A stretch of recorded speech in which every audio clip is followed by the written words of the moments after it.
Welcome to Psyche Magic, a podcast about waking up to the subconscious via our nocturnal dreams. I'm your host, Jordan Hale. I'm a psychotherapist based in Nashville, Tennessee. Together, we'll learn to befriend the unknown and her deep well of wisdom. While aspects of this podcast may feel therapeutic, it is never meant to take the place of therapy.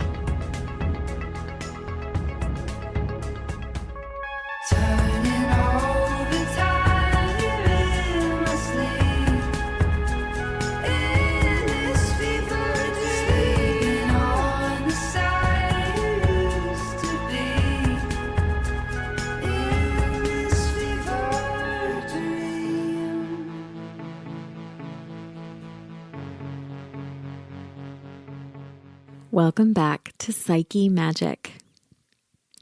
Do y'all want to talk about some spooky stuff? Do you want to talk about ghosts? My guest, Allegra Rumbough, and I developed our relationship through mutual interest, obsession with these subjects. I met Allegra in her role as a middle school science teacher, but she has shifted her focus to some seriously intoxicating travel photography. Her work and this conversation keeps bringing me back to the concept of genius loci, or the spirit of a place.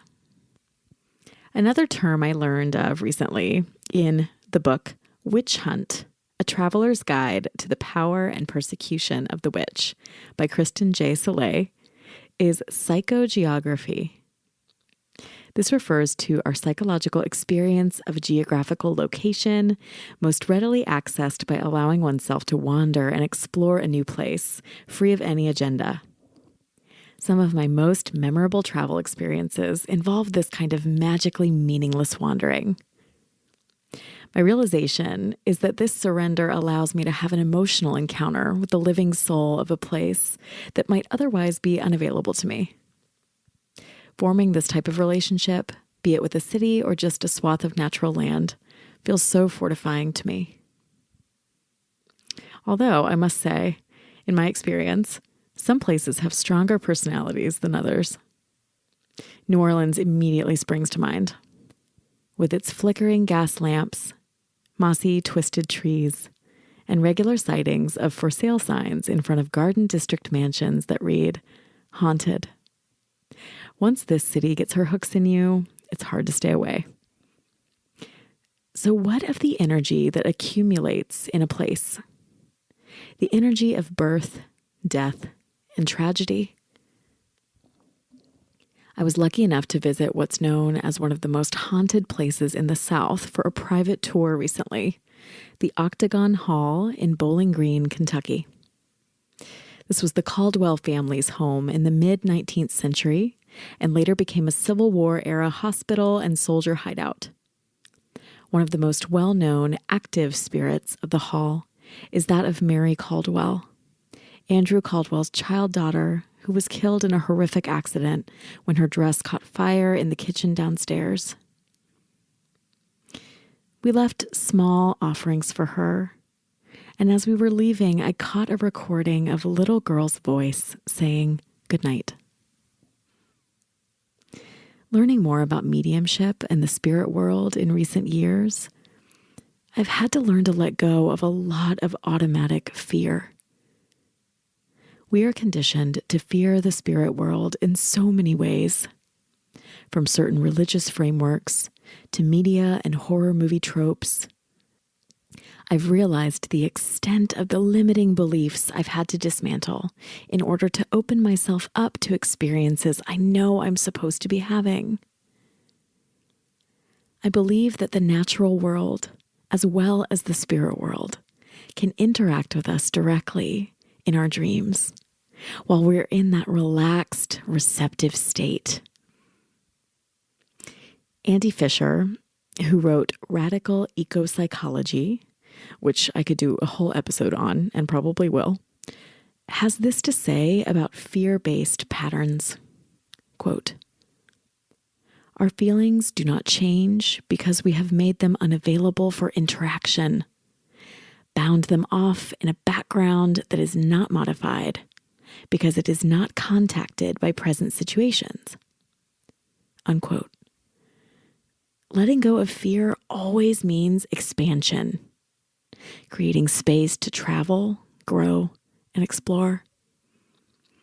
My guest today brings us powerful insights into her own relationship and experiences with the spirit world and the fears she has learned to face along the way. Please enjoy my interview with Allegra Rumbough.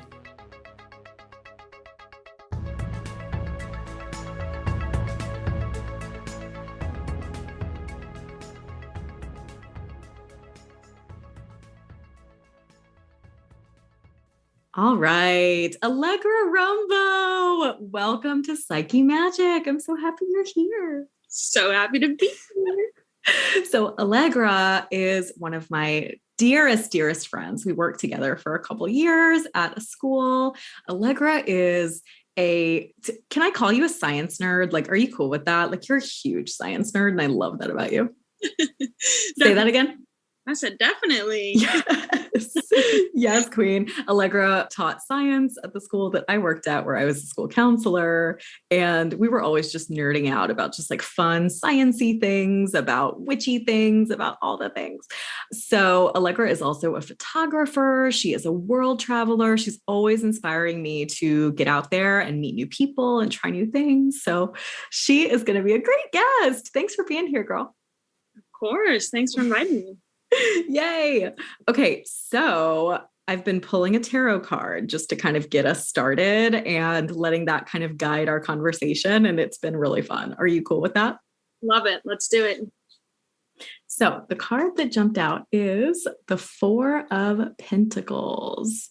So for the listeners, this card is a depiction of a man seated in kind of what looks like a little bit of a town square area. You can see like a bustling village behind him.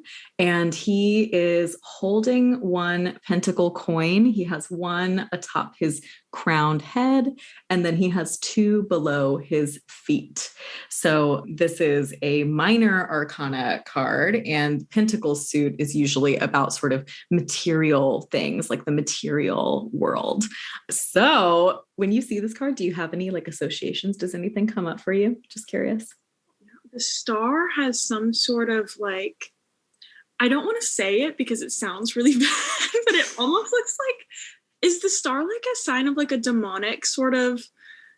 I'm glad you're bringing this up. No, finish your thought and then we'll talk about that. I don't know. That's like what I thought of immediately. So that's what I don't know. So, okay, I'm so glad that you brought that up, Allegra, because so the symbol of a pentacle, which is like a 5-pointed star, is actually one of the main kind of core symbols of paganism and like modern paganism. And so, as we all know, a lot of those ideas around kind of like the Renaissance and the arrival of Christianity, Abrahamic religions were basically the point of all of that was to kind of put those ideas down and say that those ideas were bad, that they were evil, that there was a right way to be spiritual and religious, and that those ideas were not a part of that. All of the pagan sort of gods and their ideologies were not included in those new religious pantheons. So you are right in that that symbol got associated with quote unquote bad things. That being said, you're not crazy at all. I'm so glad that you brought it up because I think that a lot of listeners and other people who see that symbol, they have that snap association and they don't even know why. Just like you were saying is I don't know why I feel this way. This just came up. And so what's interesting is that the pentacle, actually, the 5 points of the star, the top of the star represents spirit. And then each of the 4 points represent the 4 elements. So water, fire, earth, air. And that's all a pentacle is. I like that a lot more than demonic. Right? Doesn't that feel better? And that's interesting, Allegra, because obviously it's a little bit of a spoiler alert for the listeners, but I know that some of what we're going to be talking about is experiences and dreams that have to do with the spirit realm and experiencing things that can feel a little bit scary on the surface.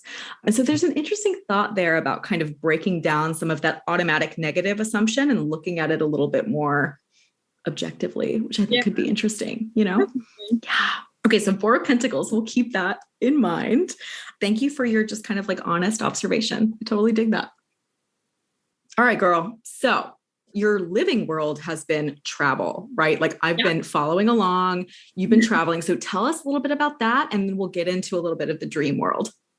Yeah, so I actually just got back from hiking a bunch of different parks. Oh, yes. It was totally amazing. Everything I hoped for. I want to go back.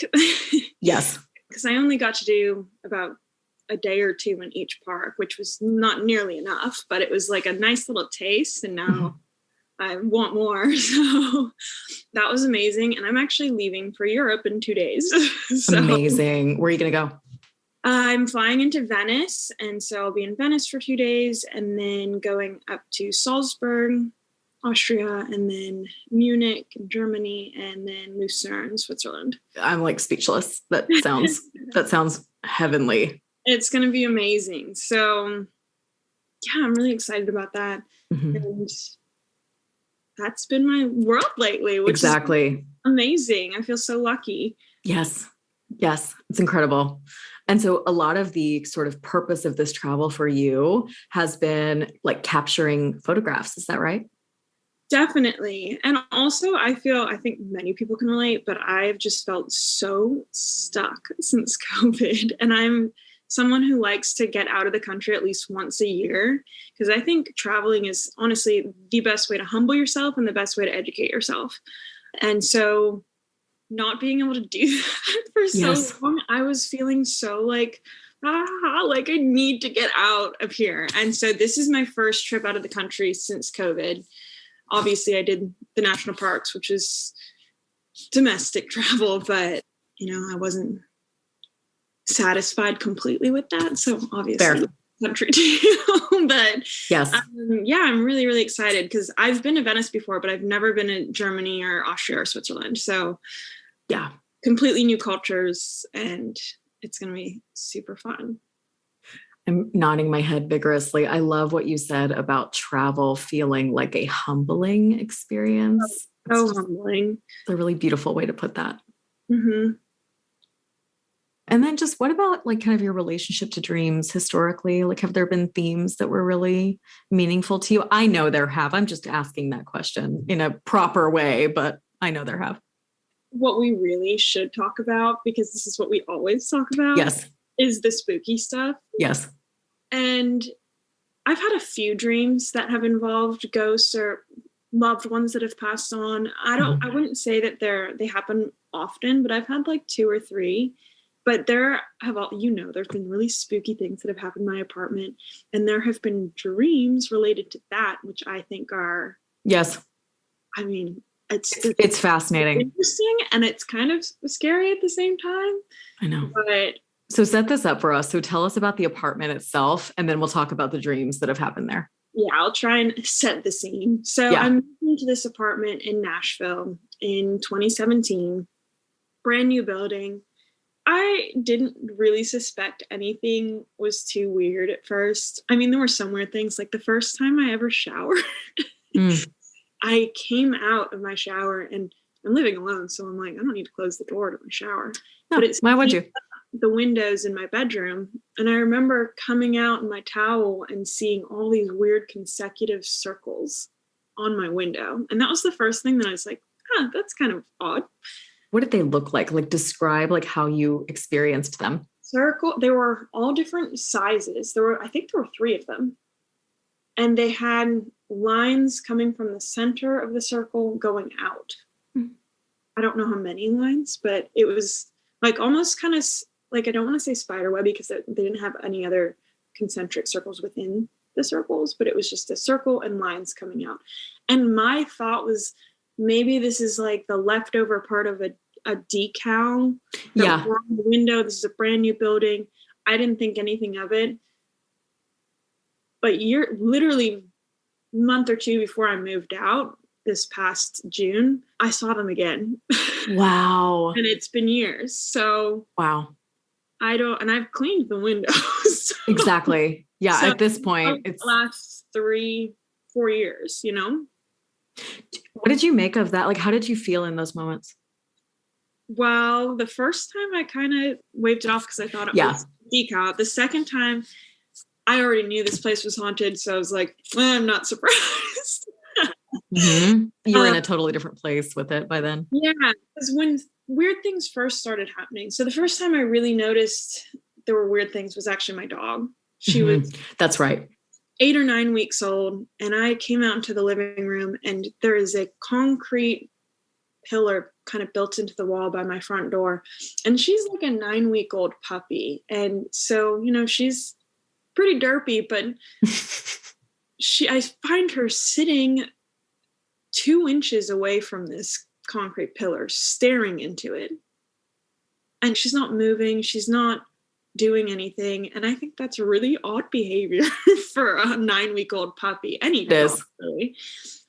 But from that moment, after I called her name, she ran into my lap and sat there shaking and staring at the pillar for the next hour. And I was like, what did you see? It's a concrete pillar. So that was pretty odd. And then things just started happening. Like, I remember sitting in bed and I had Mardi Gras beads hanging on my doorknob. And I looked up and they were just swinging.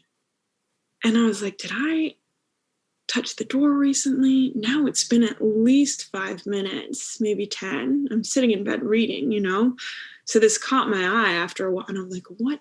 Okay, that's weird. Another time, sitting in bed reading, I look over and my dog, Zinnia, is on her hind legs, walking around, just looking up at this dresser. Mm-hmm. When I tell you, all I could imagine was that woman from The Conjuring on top of the dresser. Okay, yes. This is really important because I think that framing this conversation in terms of not only the experience of what is happening, but also the images and associations that are coming up for me around what's happening. I'm getting images of scary movies, right? And it goes back to the tarot card also, because at this point, I'm definitely making assumptions based off of like what I've experienced, and I'm really freaked out. The way that media portrays any kind of sort of spirit interaction as bad, scary, evil. Definitely. But I've now experienced more of it, and I've been able to take a step back. And now I'm like so good with the ghosts in my apartment, because this one is definitely the one that I associate. It's the bad ghost, if you will. But I have a good one too, which I'll get to. But it was just so weird. For 15 minutes, my dog was looking up at this dresser, running into the bathroom. It looked like something kind of like hit her back leg, if you will, because she jumped and turned around really quick.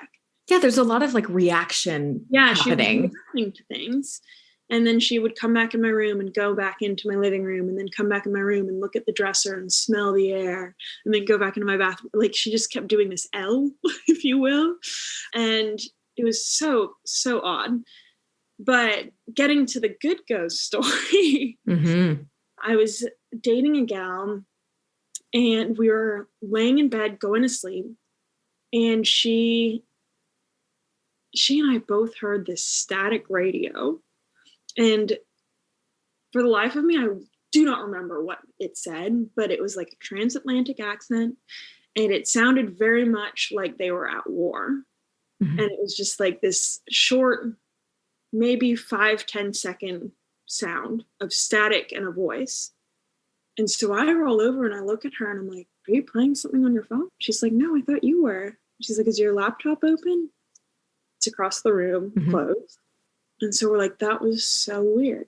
It sounded like it was right underneath the bed, almost like it was right here.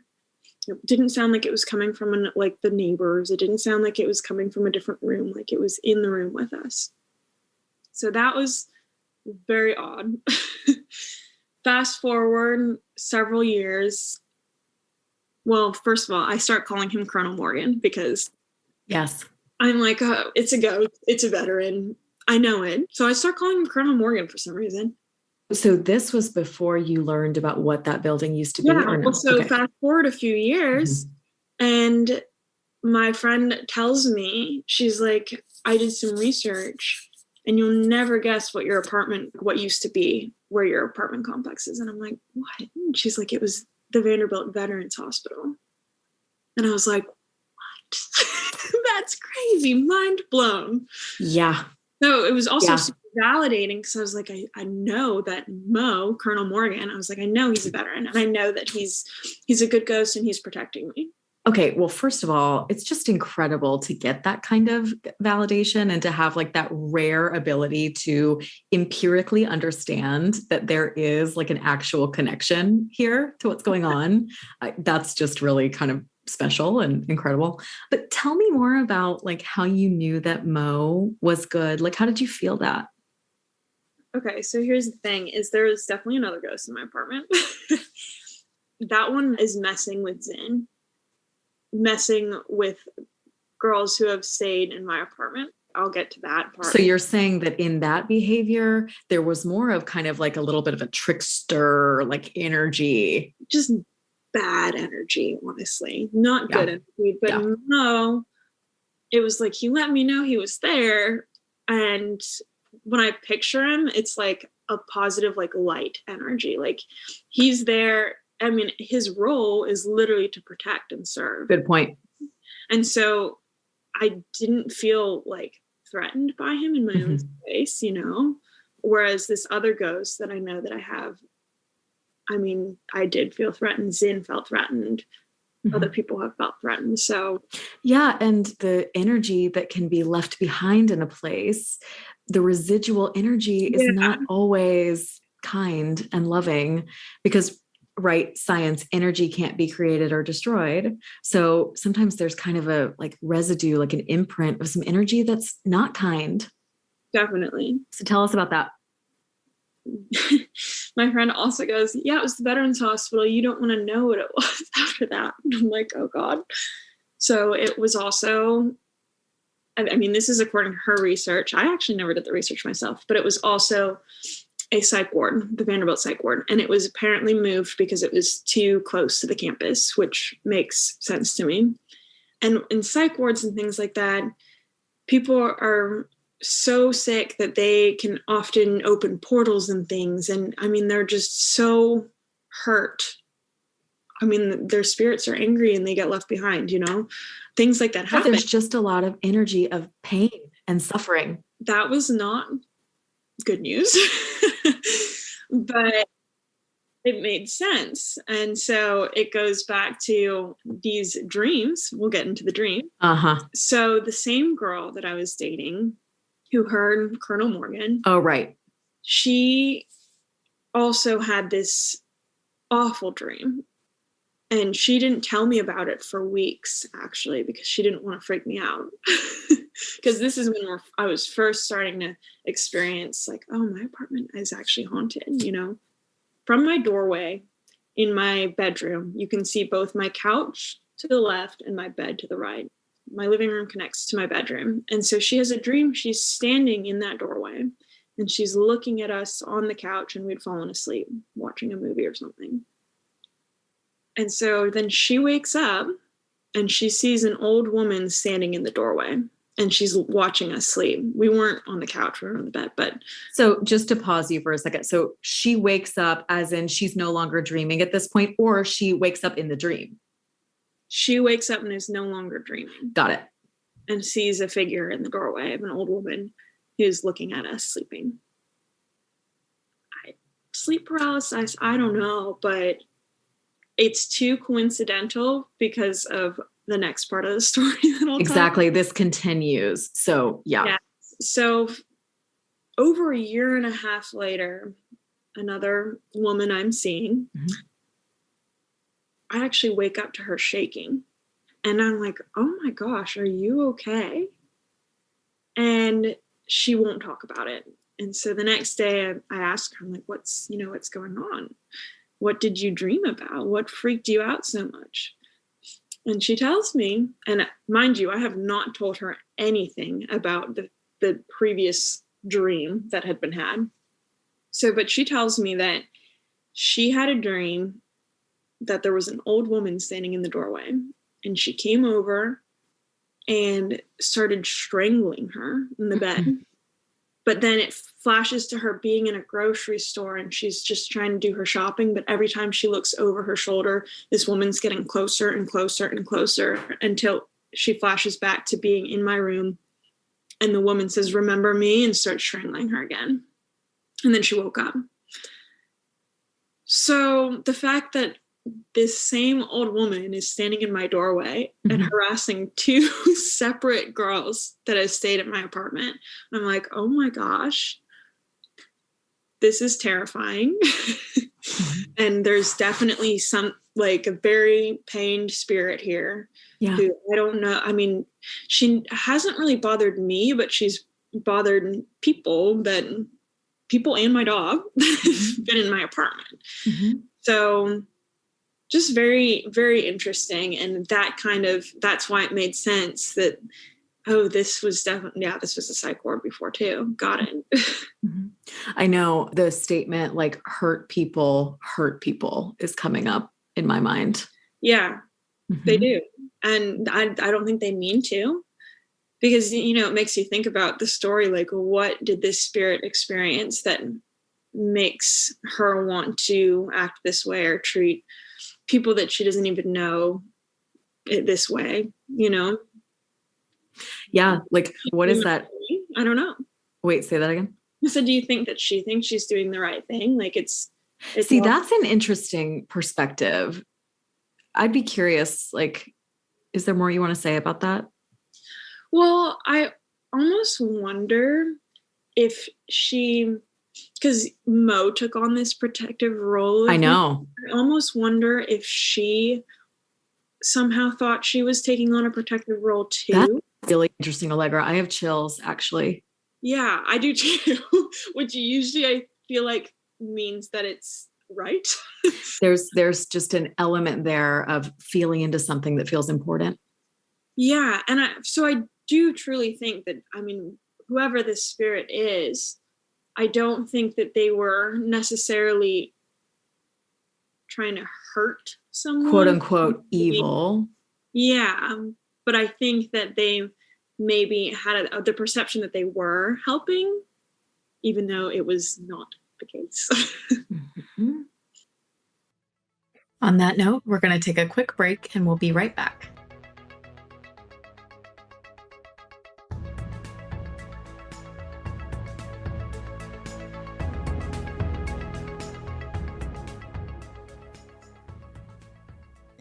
Let's learn about an A-list dream. In honor of Allegra's scientific background, I thought we could look at a dream that gave way to a major scientific breakthrough and the Nobel Peace Prize in Medicine in 1936, Dimitri Mendeleev's periodic table of the elements.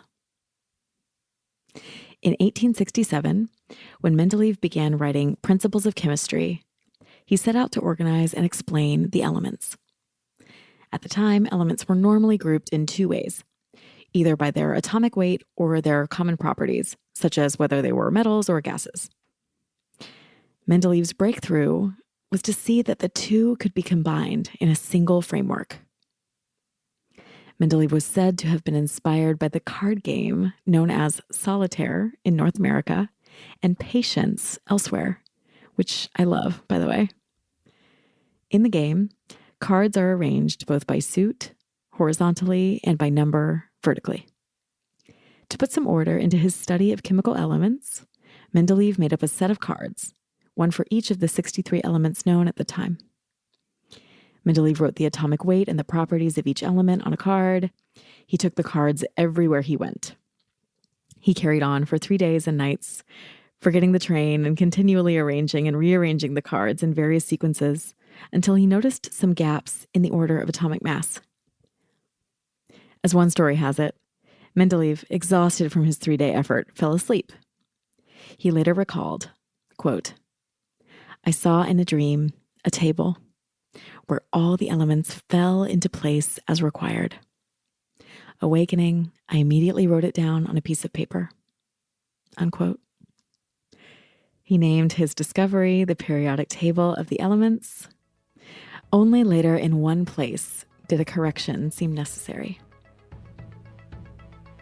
Now, back to my interview with Allegra Rumbough.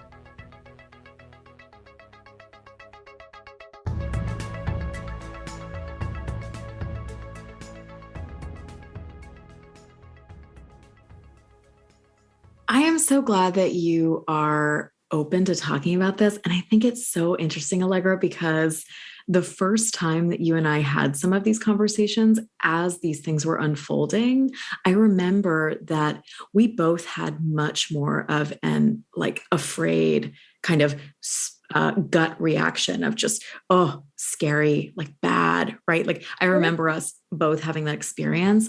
And it's so interesting to revisit the conversation now and see and feel into the fact that I think we've both done some work around that fear. At least I know I have. Like Oh, I've been definitely. learning a lot about the spirit world and mediumship and things that I will be talking about more as time goes on. But a big thing that I'm unlearning is that automatic assumption of anything in the spirit world being scary, bad. Like I've had to do a lot of unlearning of just automatic fear. Oh, definitely. I think the biggest thing that I've learned is like it's almost like a powerfulness, like a powerful connection that you feel to the other side. Because I've gone to mediums and I've had experiences where I've been like, oh my gosh, this feels so powerful and so real. And it's just taking that, and because my automatic reaction to that, like you said, was kind of a fear. Well, you had the conjuring, the image from the movie, like these things Yeah. that we've been conditioned, right, in like media and stories. Yeah. But it's taking that instead and thinking about how amazing is it that we can communicate with spirits on the other side, and that we can have these experiences. Because I've had experiences with loved ones who have passed on. My cousin, she visited me in a dream, and we got to spend one last day together, and it was amazing. And I mean, I woke up and my whole body was shaking, crying, because dream ended. We were having a conversation and I was like, just come back. And she was like, you know that I can't, you know that this, like, I was here to spend this last time with you. And she's like, you know, it's okay. Like, I'm so glad we got to spend this time together, kind of thing. But We both you know, have tears in our eyes as we're I'm like, talking about this. How old were you when that happened?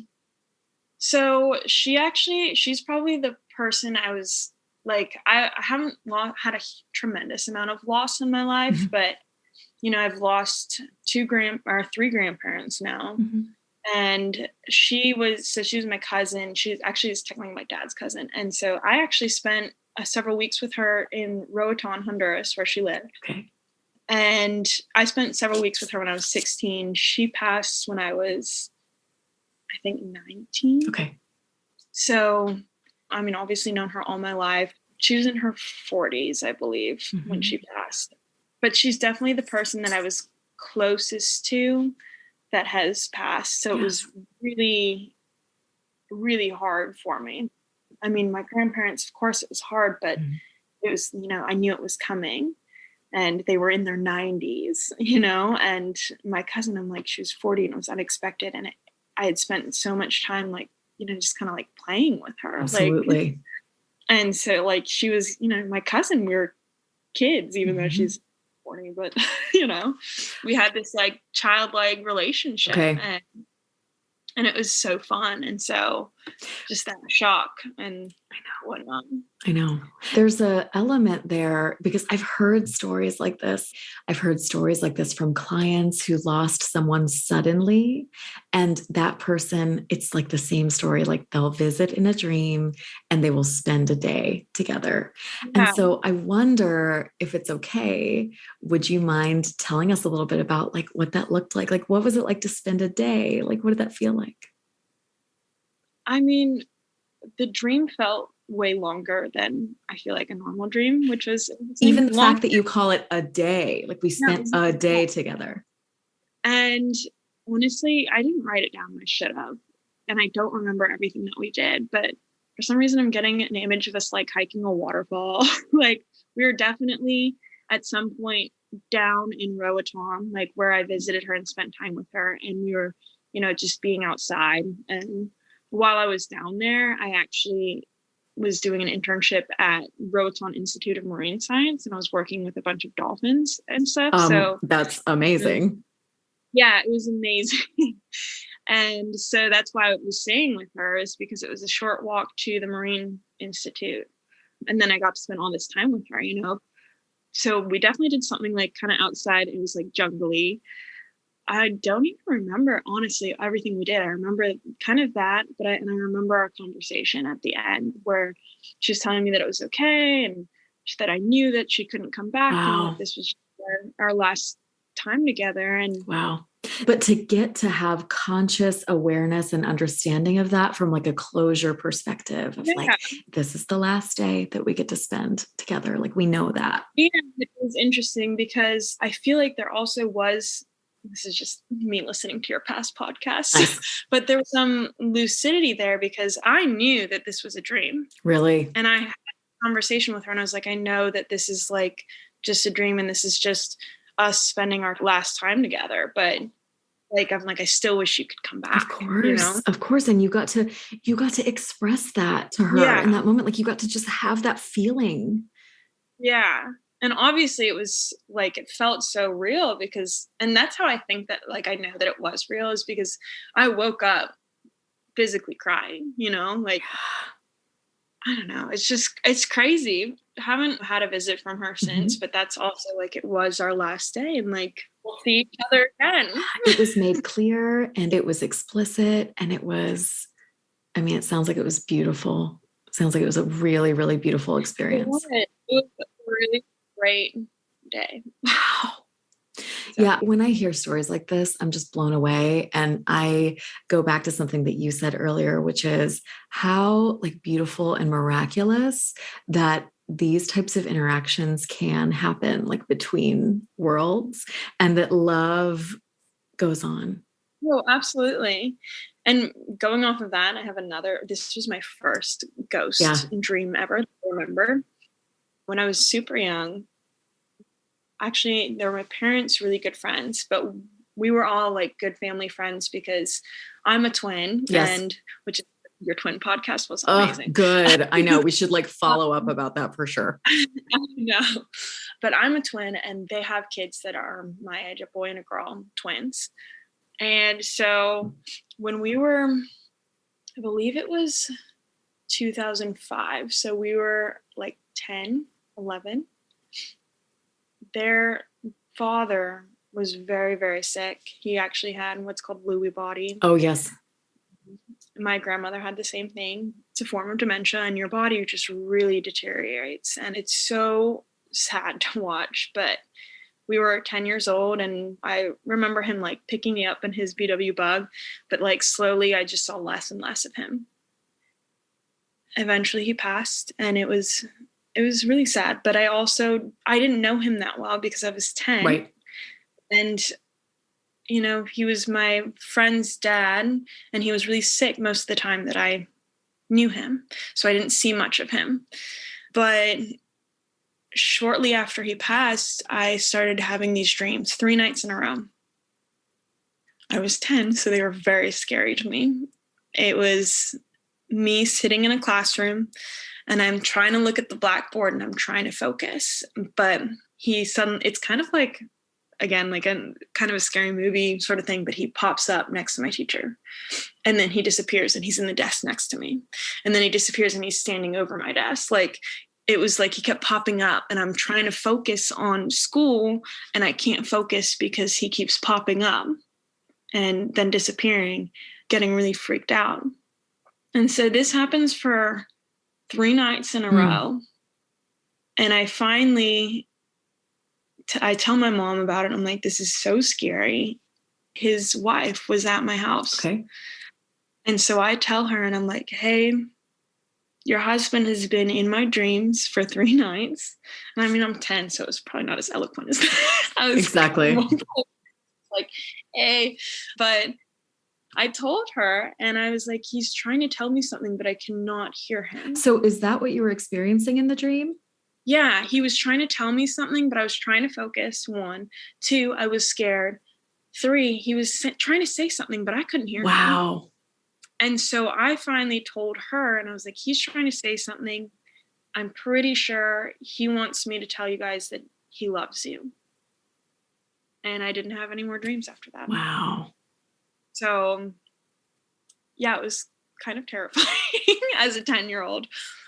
But it's kind of like, now it's kind of cool. I look back and I'm like, wow, I actually sent a message for him. Exactly. And like, that was kind of a mediumship experience. Wait, say that again. I said, how amazing is that I was able to send a message from the spirit world, like, to when I was 10. It's incredible.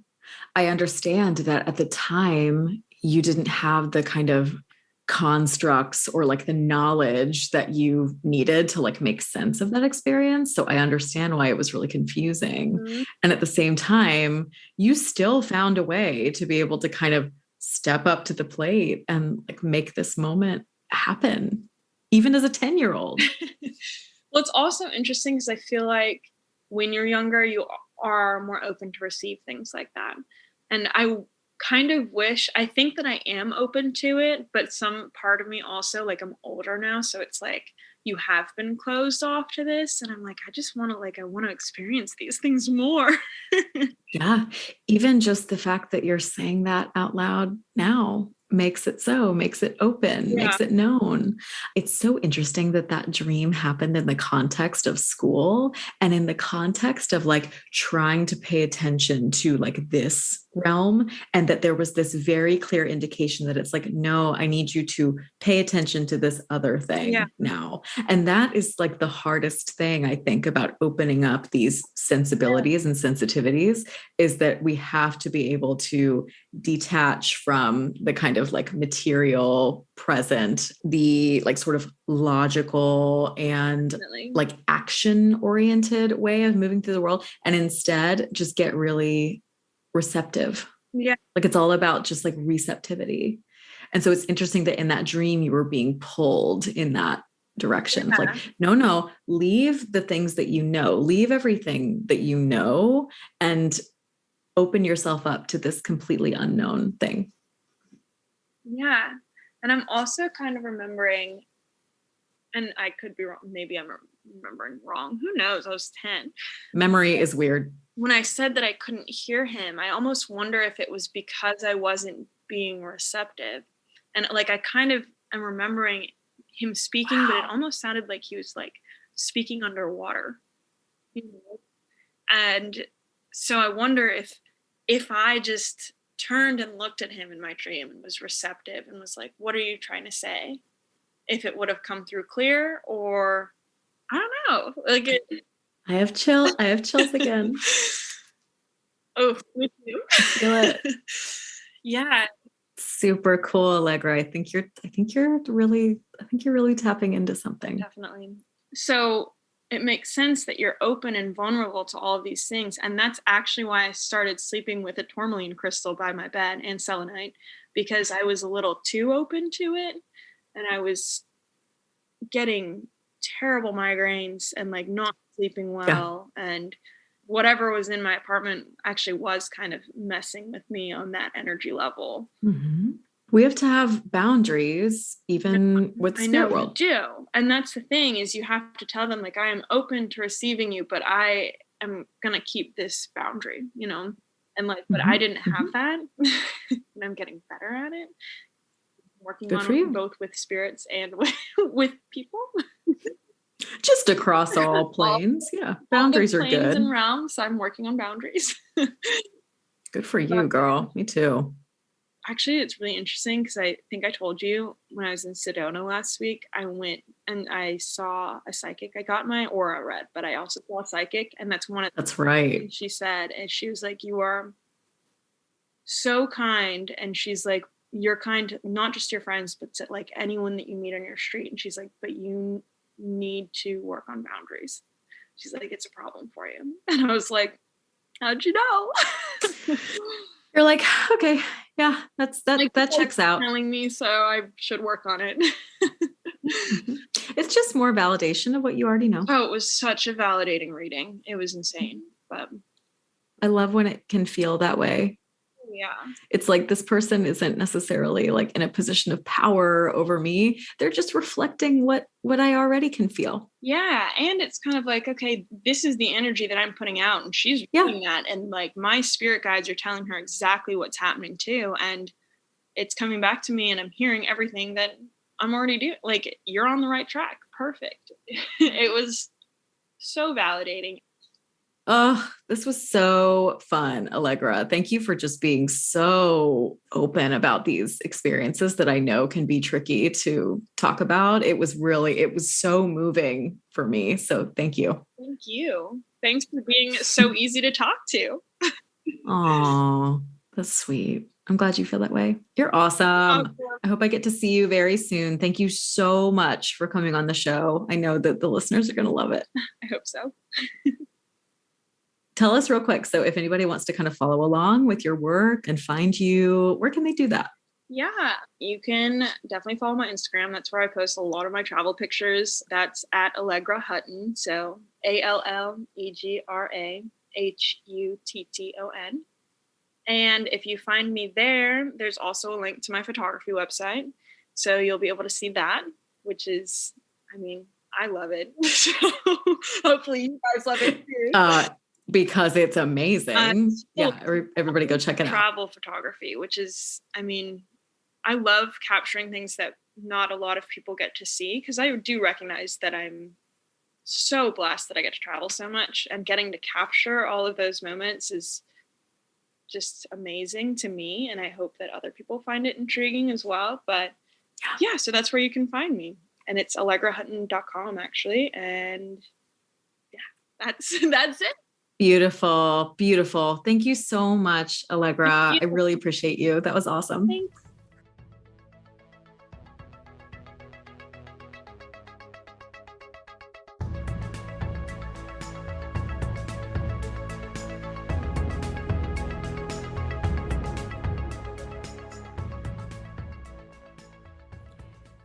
This is a meditation for releasing fear. So begin by finding a comfortable seat. If you're doing this before bed, you may want to lay down, just feeling the weight of the body supported, held by whatever position you've chosen.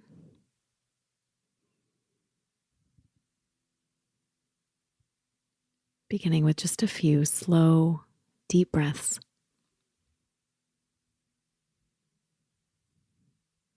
Feeling the air moving in through the nose.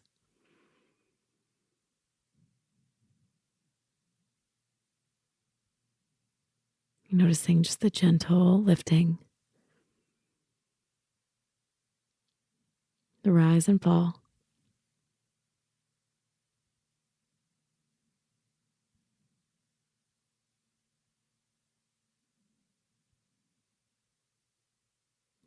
And as you settle in, just focusing your mind on any fear that has been arising lately.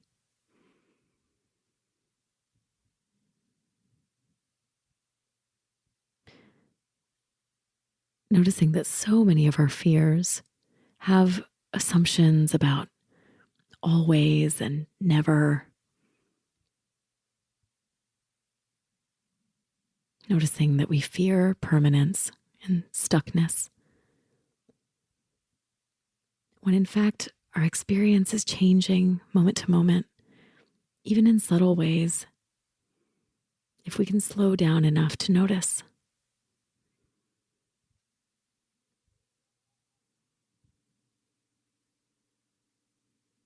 So just staying with the breath,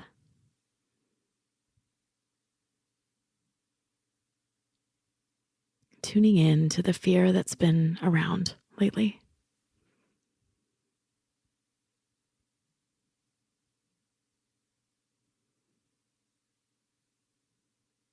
And then when you're ready, just resting a palm over the heart center. Maybe you start to feel your heartbeat.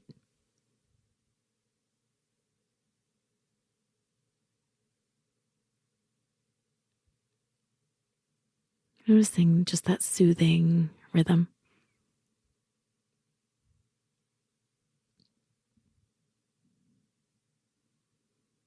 The energy center of the heart is the doorway to spirit, compassion, and the antidote to fear.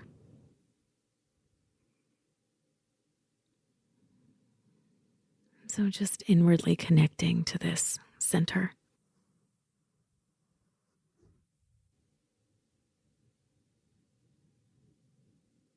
As you do, just notice whether your experience is changing, whether the breath is slowing down.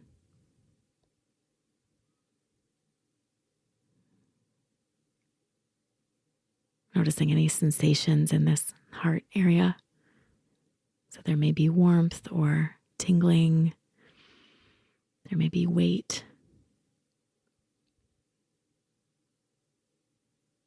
There may be just calm, clarity, peace.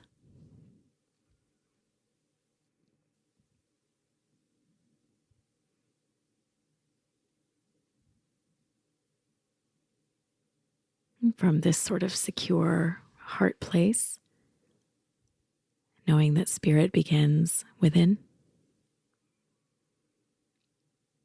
just starting to kind of gently extend that consciousness, that feeling outward through the body. With each breath, just letting it expand.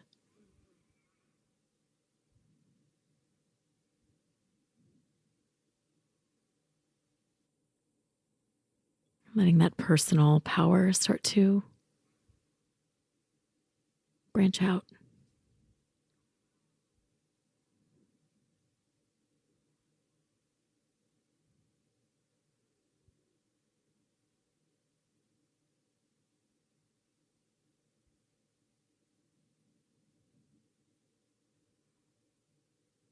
And from this loving and centered place,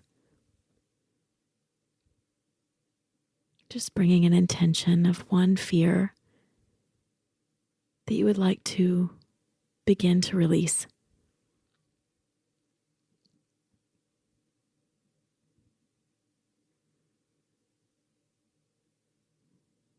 It may be helpful to start with something small.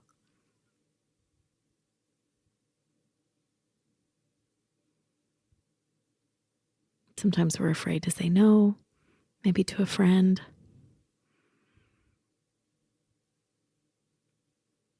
Afraid to work a little bit less. Afraid to take time for ourselves.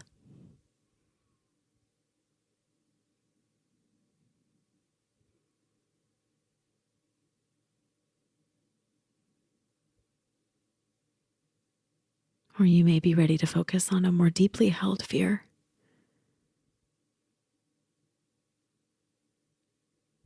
Fear of failing at something.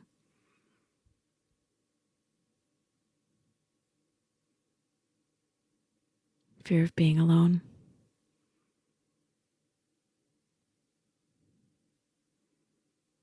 Choosing what feels right for you in this moment. Trusting your system to bring what's needed.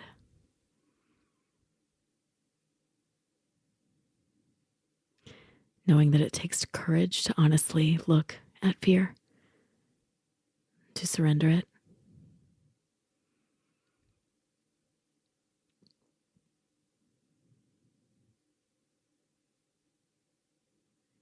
Noticing the breath, noticing the sensation, that heart energy just moving throughout the body.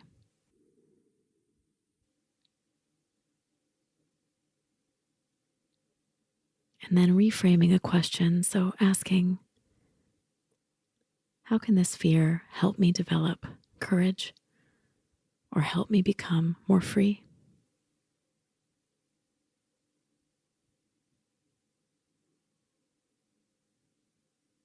What is the antidote to this fear?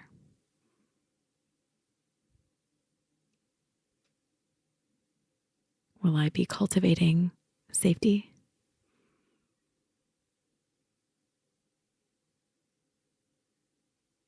Self-compassion,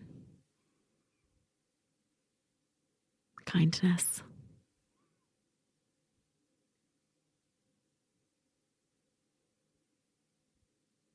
And so just with that hand on the heart, inwardly repeating just an affirmation. Something like, my fear is here to protect me, but it does not hold power over me.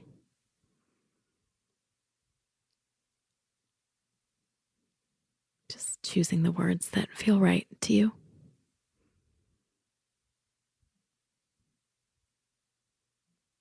Taking your time.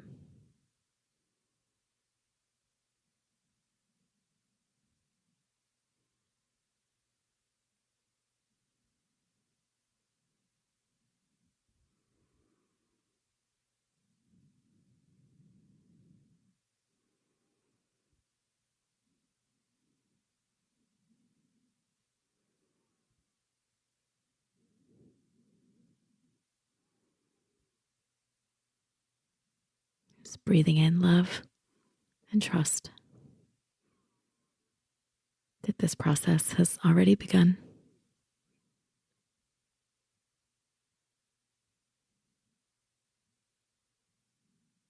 Breathing out peace, security,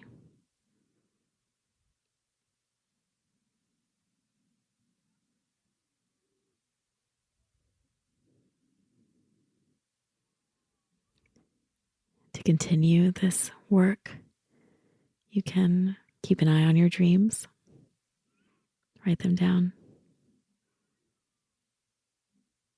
You can journal. Notice how this fear starts to evolve, shift, fall away.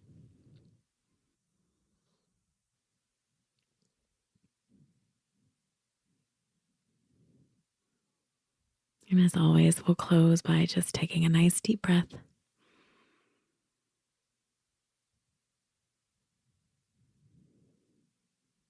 And noticing how you feel.